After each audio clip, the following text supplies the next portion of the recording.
Good evening mga idol. Ngayong araw ay uuwi tayo ng probinsya sa Pangasinan.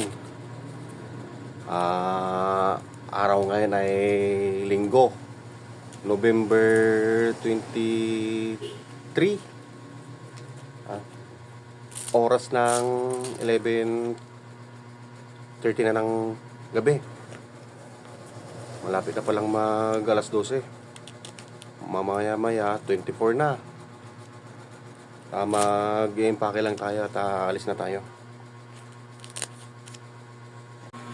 So, ayun guys, alis na tayo, nakapag-impake na rin tayo, nakanda na tayo. Biyahe. Wala pala tayo ngayon. Wala pala tayong OBR ngayon. Hindi natin kasama kasi nauna na kaninang umaga. Ako kasi may duty pa siya, wala nang duty, kaya nauna na siya kaninang umaga. At ngayong gabi, tapos na yung duty natin, didiretso naman tayo ngayon doon. Tayo naman, kaso mag-isa lang tayo. Wala yung OBR natin, kaya samahan nyo na lang ako. Bye-bye, mamaya na lang. So, tara. Alis na tayo.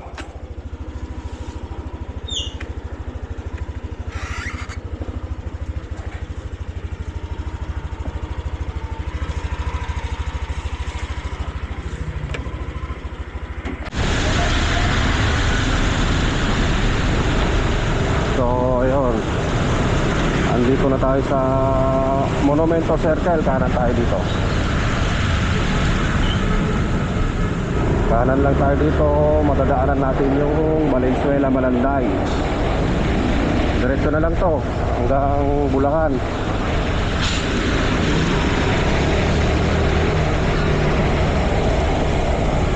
Basta diretso lang yan. Tapos na natin ang Bulacan. Diretso na tayo ng Bulacan.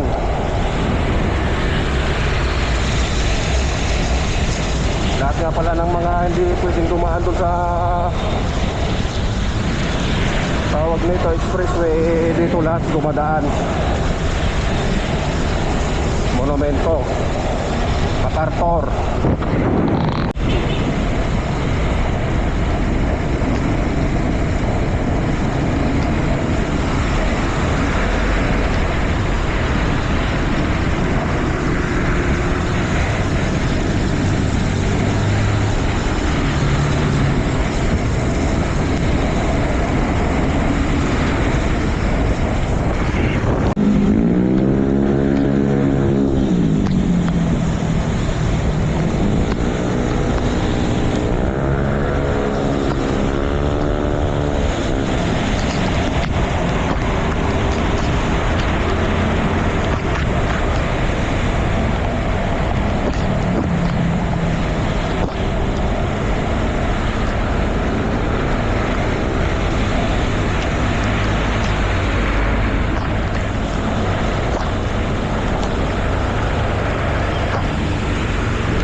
Kanan tayo, kanan.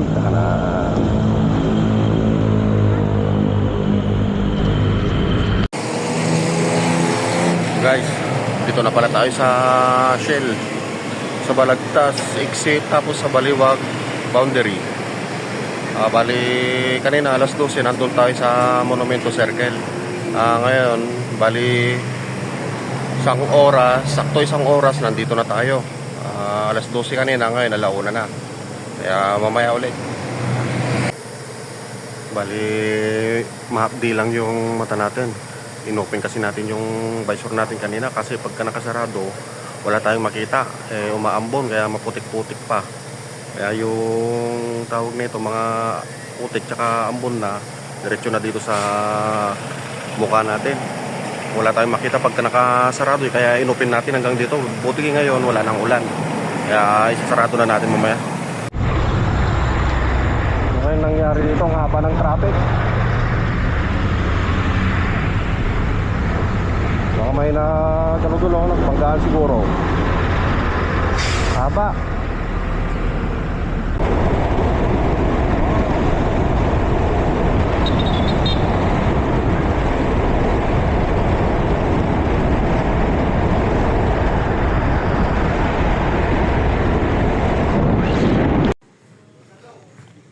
Ayun, nandito na pala tayo. Hindi tayo nakapag-update kanina. Nakarating tayo. Kakatapos ko kasing kumain, humiga ako.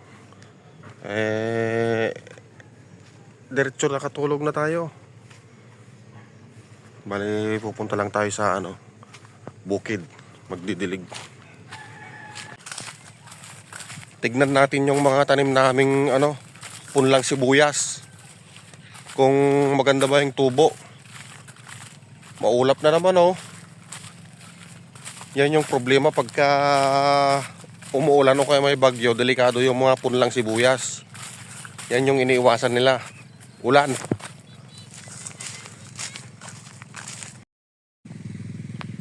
Ito guys, medyo makakapal naman. Naka-survive sa bagyong uwan tong mga to. Medyo marami-rami ding na buhay. Okay rin. Doon pala sila kumukuha ng pandilig ng punlang mga sibuyas. Yan yung pinandidilig nila. Ito ang pinandidilig.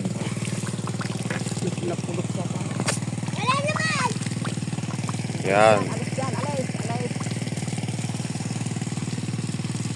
Yan, nagsisimula nagdilig si nanay ko si Matmat. Si tatay, kailangan dalawa yung nagdidilig dito. Kailangan may naghahawak doon sa post na yon para hindi mabali. Tapos yung isa nagtagadilig. Dadamo muna tayo. Ubus sa simay. Di panggati Panggati ta sa sinaw. Paisa kaguto tabagin sa tama. Kunti lang yung damo, hindi yung ganong marami.